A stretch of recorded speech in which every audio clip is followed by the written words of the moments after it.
काय सांगतात आम्हाला? जातीयवाद पाळणारा महाराष्ट्रातला जर मंत्री कोण असेल तर ते अजित पवार आहेत. आणि काय वंश लावून ठेवलाय? तुम्हाला वंशापोटी मिळायला पाहिजे का? तुमचं कर्तृत्व काय होतं? शरद पवार जर नसते तर अजित पवार कुठे असते हा मनाशी प्रश्न विचारून बघा ना. होय अजित पवार, मी सांगतो तुम्हाला, आमचं कर्तृत्व होतं म्हणून आम्ही इथपर्यंत आलो. आम्हाला शरद पवारने जरूर आशीर्वाद दिले, पण आम्ही रस्त्यावरची पोरं होतं, रस्त्यावर लढायचो, मारामाऱ्या करायचो, पोस्टर फाडायचो, पोस्टर लावायचो, पेपर जाळायचो. शरद पवारांविरुद्ध कोणीही बोलला, अगदी मुख्यमंत्री बोलला तरी त्यांच्यावर अंगावर जाण्याची ताकद ठेवायचो. तुम्ही काय केलं? अरे कमीत कमी त्या पद्मसिंह पाटलांनी एक तंबू तरी सांभाळून ठेवला होता. तुम्ही तो तंबू पण सांभाळू शकला नाही. अख्खा शरद पवार गट तुमच्या हातात असताना तुम्ही त्या शरद पवार गटाचे तुकडे तुकडे करून टाकले. किती जण तुमच्यामुळे पक्ष सोडून गेले सांगा अजित पवार जरा. तुमचे आणि प्रफुल्ल पटेलांचे किती सुमधुर संबंध होते काय आम्हाला माहित नाही? तुमचे आणि भुजबळ साहेबांचे किती सुमधुर संबंध होते ते काय आम्हाला माहित नाही? तुमचे आणि दिलीप वळसे पाटलांचे किती सुमधुर संबंध होते ते काय आम्हाला माहित नाही?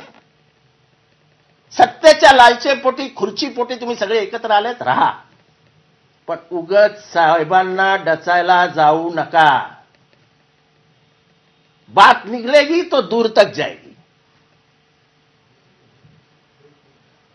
परत एकदा सांगतो की बात निकलेगी तो दूर तक जाएगी. पवार साहेबांवरतीच टीका केली. ते म्हणतात की मी अध्यक्ष झालो होतो, पोटात का दुखतंय? अरे तुम्ही तुमच्या भावाच्याच पोटी जन्माला आला. आमच्याकडे पोटात दुखतंय. तुम्ही कायदेशीररित्या 2022 मध्ये निवडणूक लढवायला हवी होती. तुम्ही तर स्टेजवरनं पळून जायचे नेहमी. भाषणाची वेळ आली की तुम्ही नेमके बाथरूममध्ये असायचे. कारण का तुम्हाला हिंदी बोलता येत नाही, तुम्हाला इंग्रजी बोलता येत नाही. हे तुमच्या लिमिटेशन्स महाराष्ट्राला माहित नव्हते, आता आम्हाला सांगाव्या लागतील. की जेव्हा जेव्हा दिल्लीमध्ये भाषण करायची वेळ यायची तेव्हा तुम्ही बाथरूममध्ये असायचे. का? जेव्हा जेव्हा शरद पवारांची पॉप्युलॅरिटी हिमालयावर असायची तेव्हा तुम्ही खालनं पिन मारून पंक्चर करून टाकायचे, राजीनामा द्यायचे, काहीतरी वेगळं विचित्र बोलायचे. MSC बँकमध्ये तुम्ही केलेलं लोचे आलं शरद पवारांवरती आणि मग तुम्ही राजीनामा दिला दुःख व्यक्त करत. हे कशाला नाटकं केलेली? जे काय 4 वेळा उपमुख्यमंत्री पद मिळालं ते फक्त आणि फक्त साहेबांमुळे मिळालं. हे निदान उपकार तर मनात ठेवा, कृतज्ञता तर व्यक्त करा. इतका कृतज्ञ माणूस महाराष्ट्राच्या राजकारणात जन्मलेलाच नाहीये. इतका कृतज्ञ आणि परत त्याला रक्ताचं नातं जोडायचं. मी तुमच्या भावाचाच मुलगा होतो ना. अरे तू त्यांच्या भावाचा मुलगा होता म्हणूनच उपमुख्यमंत्री झालास. तू त्यांच्या भावाचा मुलगा होता म्हणूनच तुला सगळं माफ केलं. आमच्या सारख्या मागास जातीचा जितेंद्र आव्हाडने असं काय केलं असतं ना, आमच्या मागच्या भागावरती लात मारून आम्हाला हाकलून दिलं असतं. तेव्हा हे सगळं बोलायला पण मला वाईट वाटतं. एवढे वर्ष काम केलंय, पण एवढे वर्ष काम करून सुद्धा ह्या माणसाला शरद पवारांची ओळख पटली नाही. काय ते बा बा बा आणि मग का का का. अरे काय का का का. ते काल सांगितलं कोणीला, का म्हणजे कारखानदार, का म्हणजे कापूस, सगळं का समजून सांगितलं. अहो तुम्ही 35 वर्षाच्या तुमच्या राजकीय आयुष्यामध्ये तुमचा एक निर्णय सांगावा महाराष्ट्राला जो असा आवडला, तुमचं धोरण आवडलं आणि खूप महाराष्ट्राने त्याचा गौरव केला, असा एक निर्णय सांगा. एक निर्णय 48 तास देतो, एक निर्णय सांगा.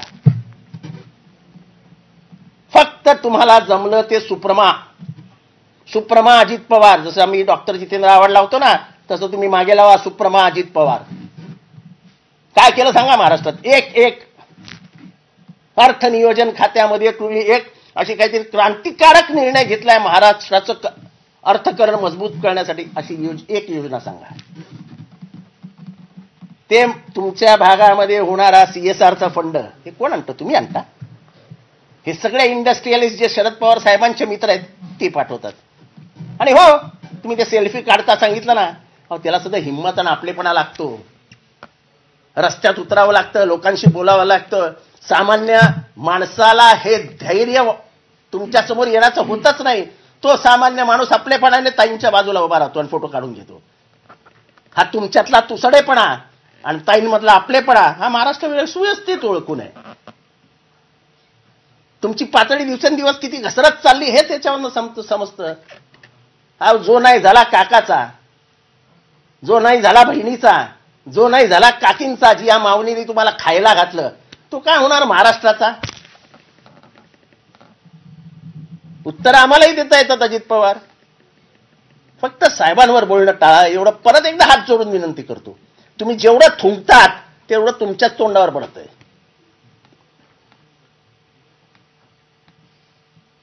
अध्यक्ष झालात, काय निर्णय घेतला पक्षाच्या भल्यासाठी?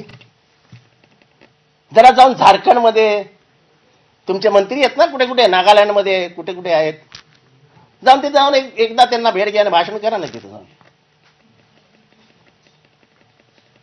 हो, साहेबांनी युएनओ मध्ये भाषण केलं. युएनओ मध्ये ऍग्रिकल्चर कॉन्क्लेव्ह मध्ये भाषण केलंय, ते पण इंग्रजी, 1.5 तास. That is Sharad Pawar. Don't compare your self with Sharad Pawar. You are not even a centimeter in front of Mr. Sharad Pawar.